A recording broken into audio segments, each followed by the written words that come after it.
Asal muasal saya ketemu Kak Shirley di tahun 2016, saya mengikuti organisasi yang namanya Youth Ambassador Jakarta.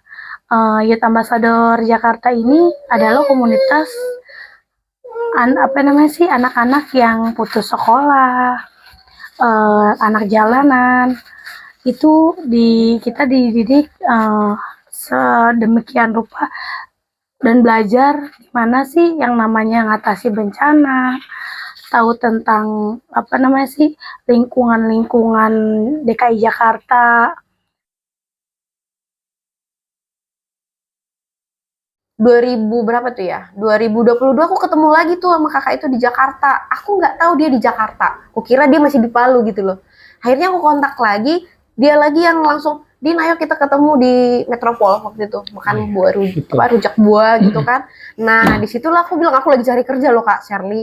Dia kasih lah link sinergi Pak waktu itu, yang project officer. Kami kayaknya lagi nyari juga loh, cobalah Dek. Tapi dia nggak ngasih tahu dia itu di program sinergi juga gitu loh. Jadi aku apply aja gitu. Terus aku kalau sudah ada update dari PNC aku kasih tahu dia. Terus berdoa ya, bersabar gitu.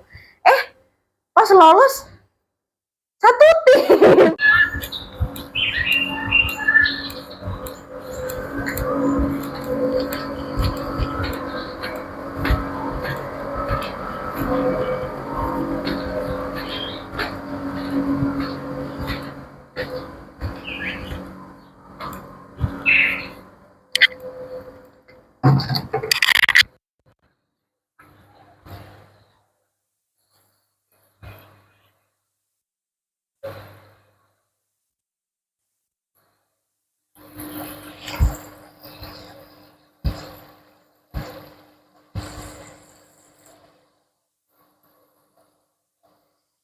Ya, jadi ikan-ikan ini memang kami pelihara sudah lama, yang lohan ini.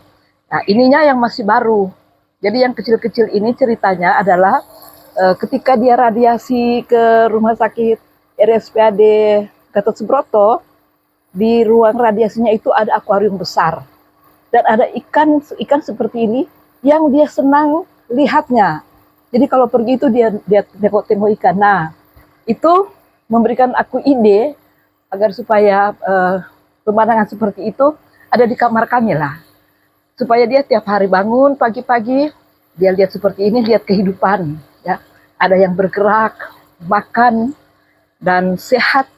Jadi itu memberikan dia kekuatan untuk, oke, aku juga harus semangat, aku juga harus sehat. Itulah cerita daripada ikan-ikan ini. Bagi saya, Kak Shirley itu orangnya sangat supel, terus rajin, selalu tuh datang pagi-pagi. Biasanya juga nawarin kopi bagi kita untuk tim security tuh, selalu dia nawarin kopi malah kalau umpama ada perjalanan keluar. Nah, kalau datang tuh selalu ada oleh-oleh yang selalu dititipin, bukan dititipin tapi selalu dibagi untuk teman-teman security maupun rapper dan lain juga sih. Ada janitor juga. Nih. Orangnya itu memang murah senyum. Terus kalau diajak komunikasi itu sangat baik gitu.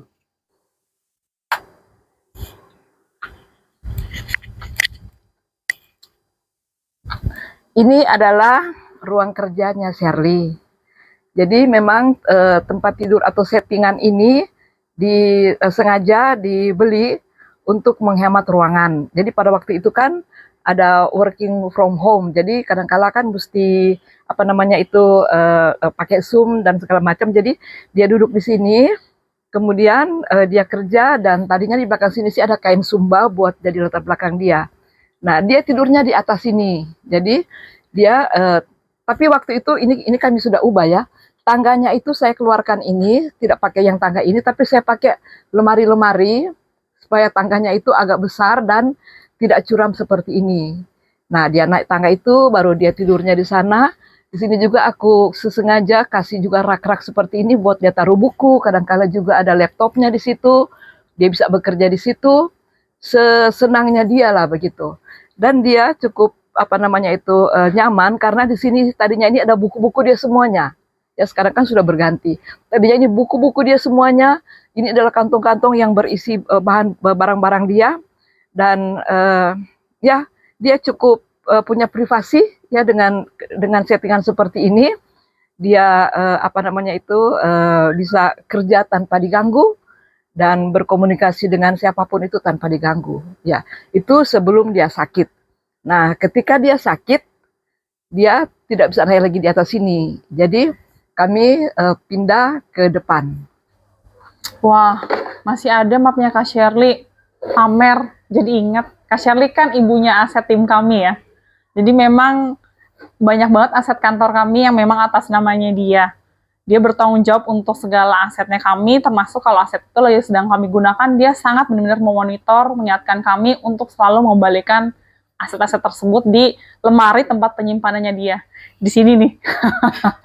Dan yang paling aku ingat juga, Kak Shirley pasti nggak pernah menolak kalau memang kita membutuhkan bantuan, khususnya kalau ke mitra yang baru ya. Jadi kalau memang kami sedang masih merasa kikuk atau apapun, dia sangat bersedia untuk mendampingi kami ketemu sama orang-orang.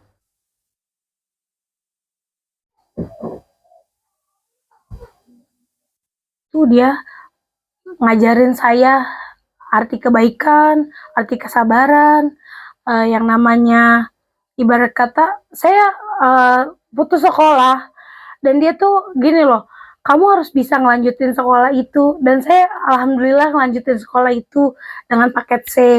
Terus Kak Shirley mengajarkan saya juga apa sih namanya nginput data caranya gimana, main mikroskop Excel itu gimana caranya.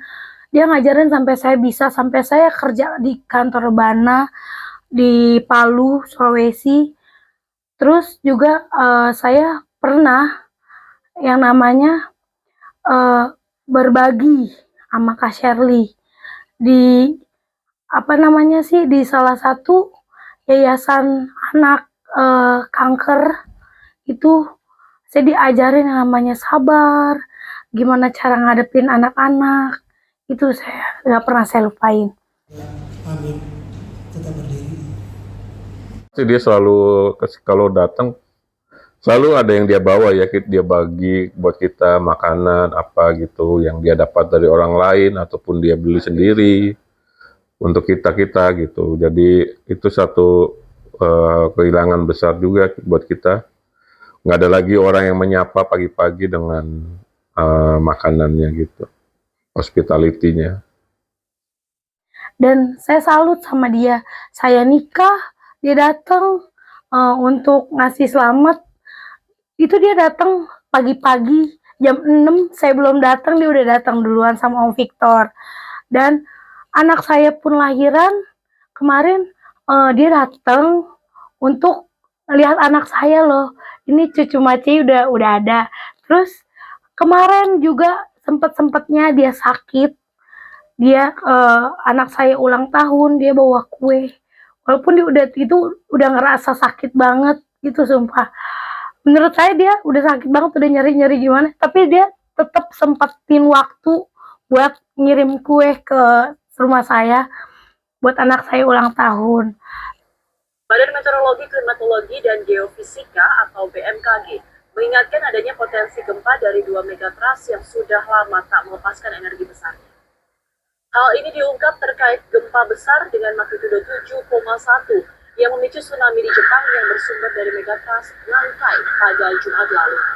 Megatrust ialah zona pertemuan antar lempeng tektonik bumi yang berpotensi memicu gempa besar dan tsunami, dan diprediksi bisa terjadi lagi dengan jeda hingga ratusan tahun.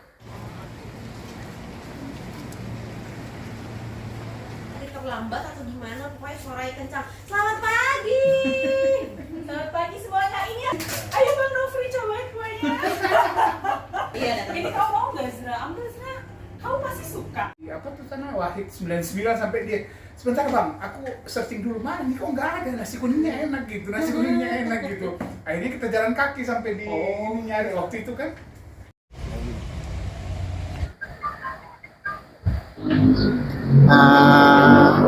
Saya kebetulan bekas tetangganya Shirley, dia tuh orangnya baik, nganggap saya orang tua, sama istri saya nganggap orang tua gitu.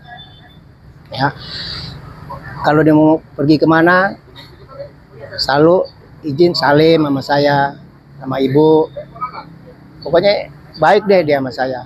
Ya udah kayak anak kita aja sendiri begitu. Makanya berapa lama gitu kita sama dia tuh, saya nggak bisa lupa deh kebaikan dia. Waktu dia mau pergi ke Padang katanya, nah aku pernah dibeliin baju koko, nih buat ayah sholat, buat ayah sembahyang dia bilang. Terus dia pergi kemana lagi, ke Aceh apa kemana tuh, aku dibeliin peci, nih buat ayah sembahyang katanya. Tuh, ya terima kasih banyak, dia sama saya baik deh, udah kayak. Dia sering suka makan mie ayam saya. Terus dia kan kalau manggil aku kan Mama Tina, aku makan mie ayam, iya. Tapi dia kan banyak pantangannya karena kan habis dioperasi. Terus dia bilang jangan pakai mecin, terus jangan pakai ayamnya sedikit. Dia nggak terlalu suka ini sih, maksudnya yang apa ya, ayam apa-apa gitu. Dia orangnya baik banget ya, sama saya udah dianggap orang tua lah istilahnya gitu. Sama Shirley itu. Terus kalau kemana-mana dia suka pamit, aku mau berangkat ke ini gitu, dia pamit sama saya, cium tangan sama bapaknya, sama ayah, sama saya, kan manggil aku Mama Tina. Dia baik sekali dia sama saya dia.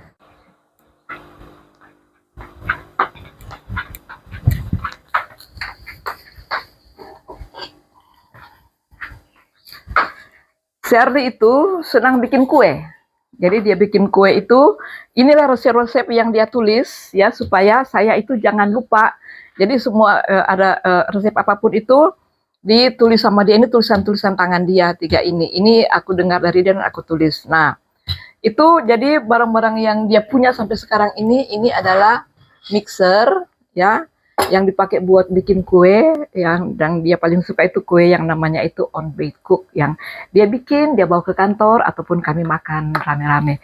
Dia pun senang masak. Jadi bumbu-bumbu yang kecil-kecil itu dia punya ya, seperti bumbu seperti ini, ada oregano seperti ini, ada kayu manis. Jadi semuanya ini dia yang setting ya, semua bumbu ini dia yang setting karena dia senang masak. Kalau dia mau pingin makan apa itu, dia masak sendiri dan saya sangat menikmati apa yang dia masak karena itu enak benar. Ini biasanya itu dia bikin sup, namanya sup itu yang enak sekali. Dia pakai oregano. Wah, jadi inget Kak Shirley nih ya Pak Agung ya. Kak Shirley tuh kalau ceritanya kita ada kegiatan, dia ada kegiatan sering ngajakin kita nih juga ikut bareng kegiatan.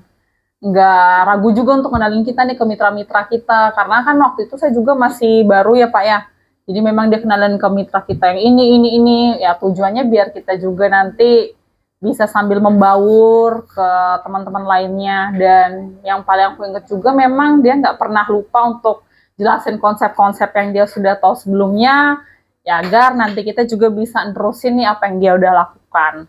Keren banget sih dia.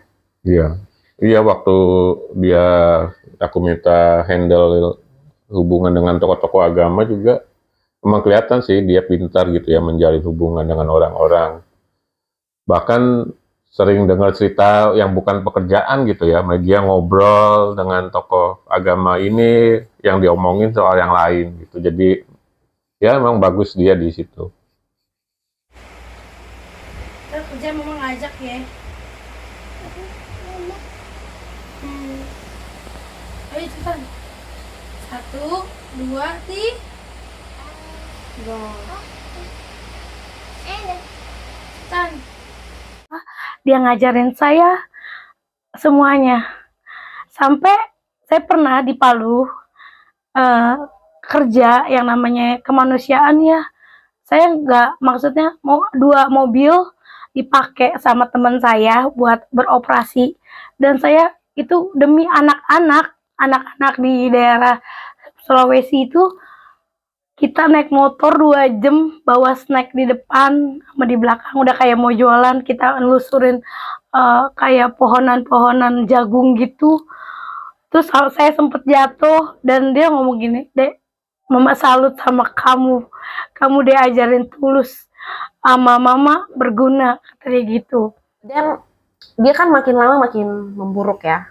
Ditemukan di sisi yang lain, ditemukan di kepala.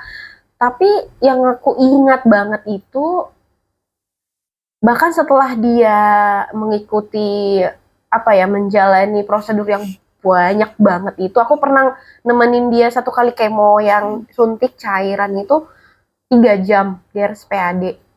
Dan aku pulang dari sana itu drain banget, karena yang aku lihat kan adalah pasien-pasien cancer juga gitu kan. Tapi di situ aku menyadari ternyata perjuangan Kak Sherly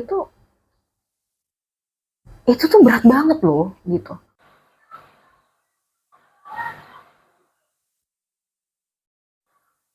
Jadi waktu Sherly sakit kan dia dokter bilang bahwa kita itu harus hati-hati. Jadi ketika diradiasi itu dia bisa mual, bisa muntah, tapi dia bisa juga kejang-kejang.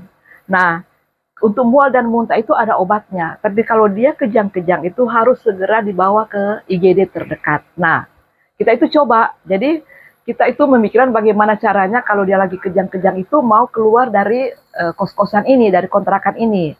Nah, kami beli tandu. Beli tandu itu, kita coba tandu itu dikeluarkan dari kamar, itu susah. Jadi tandunya harus dimiringkan begini, kan tidak mungkin nanti dia jatuh. Akhirnya kita punya ide untuk memindahkan tempat tidur dia itu dari kamar ke sini, karena kalau sini kan keluar dengan tandu itu gampang.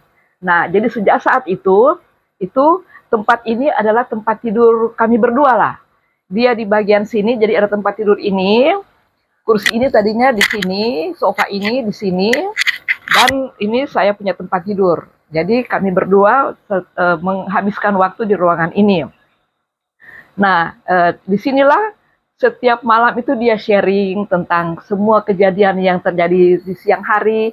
Dia bikin apa, ketemu siapa, isu apa yang dibicarakan itu menjadi seperti ritual setiap malam, di mana kami sharing di ruangan ini. Jadi ruangan ini betul-betul sangat memberikan support yang sangat-sangat positif bagi sharing kami berdua. But then yang paling membuat aku patah hati juga lah sih ya, ketika dia awal-awal di diagnosis itu, dan dia pernah, kami berdua di sini, aku lama pulang, dia tuh nangis cerita kalau dia takut meninggal. Dan waktu itu aku juga ya nggak tahu aku harus jawab apa gitu. Jadi aku cuma diam dan mendengar. Tapi sebenarnya pas pulang ya aku nangis juga, kayak membayangkan dia bilang begitu tuh kan nggak ada di dalam pikiranku. Karena kan selama ini yang aku lihat dia semangat loh untuk ke rumah sakit hampir tiap hari, ya kan, nyiapin makanannya ke kantor. Tahu sendiri kan dia banyak makan sayur setelah terdiagnosis terutama gitu ya. Kemudian dia bilang nanti aku akan botak, Din. Dengan sedih. Ya aku juga sedih gitu. Sampai kemudian aku kayak kepikiran, oh iya ya, nanti kalau kemo tuh banyak orang yang jadi habis rambutnya gitu. Terus aku dalam hatiku, iya aku mau loh Kak memanjangkan rambutku untuk donor. Sebenarnya itu terinspirasi dari Kak Sherly, walaupun sampai sekarang aku belum donor karena belum terlalu panjang. Karena ada syaratnya gitu kan. But then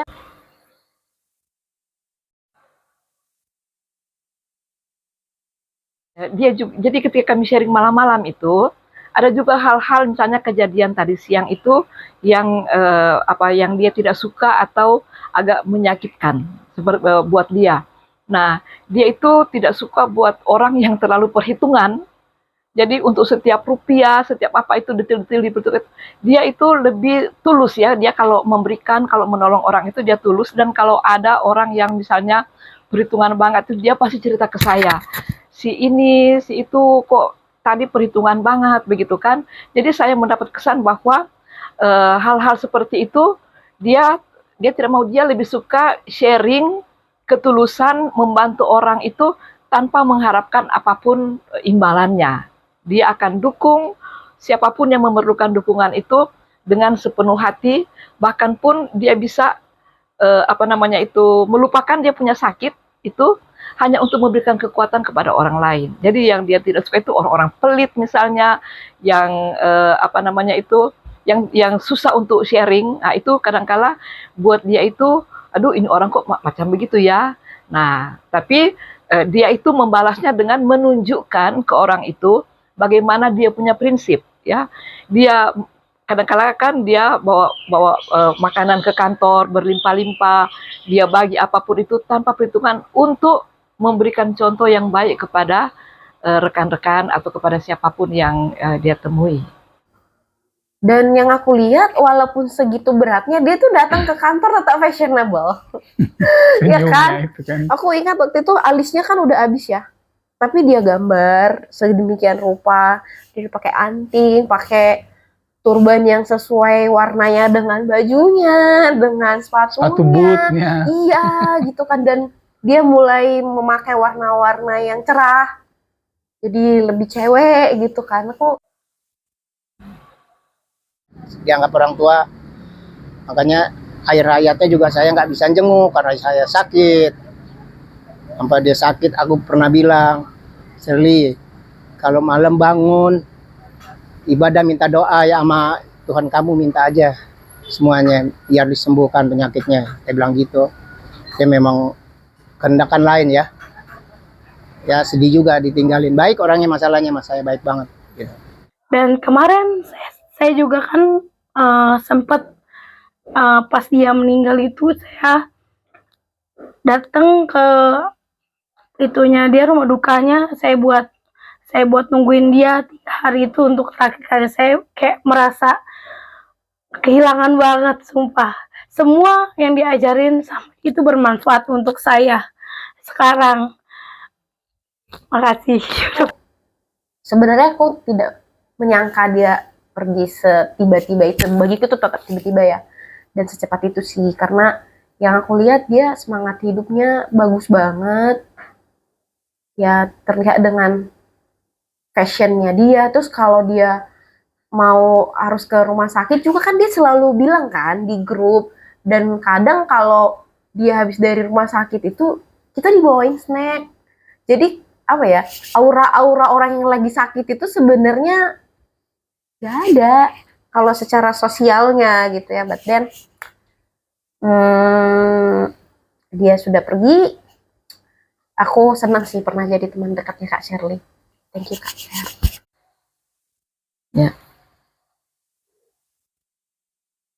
Ya, jadi Shirley itu dia punya cita-cita besar sekali untuk kemanusiaan.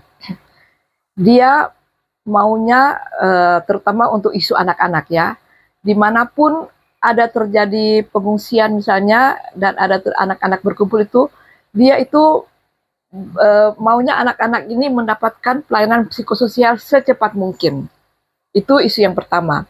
Isu yang kedua, ketika dia pulang dari liburan Natal baru-baru itu, dia sangat sedih sebenarnya karena pantai yang dulunya itu bapaknya suka antar dia jalan pesiar, jalan-jalan di pinggir pantai itu dengan bebas, sekarang itu sudah harus minta izin kepada yang punya, artinya sudah privatisasi, sudah ada orang yang punya. Dan menurut dia itu tidak boleh begitu, itu adalah hak masyarakat, hak masyarakat adat lah, yang tidak boleh diprivatisasi seperti itu. Nah, dia itu bermimpi supaya ada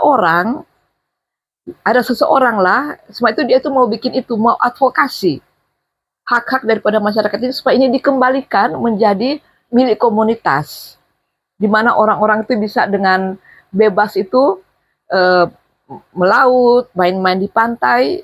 Itu yang dia inginkan, supaya ada advokasi buat masyarakat pesisir pantai, terutama yang tanahnya itu diambil, tanahnya itu dijual dengan harga sekian dan orang yang menjual ini mendapatkan sebagian kecil saja dan hak rakyat itu tidak ada. Itu dia betul-betul bermimpi supaya suatu waktu keadaan pada waktu dia masih kecil itu bisa balik lagi.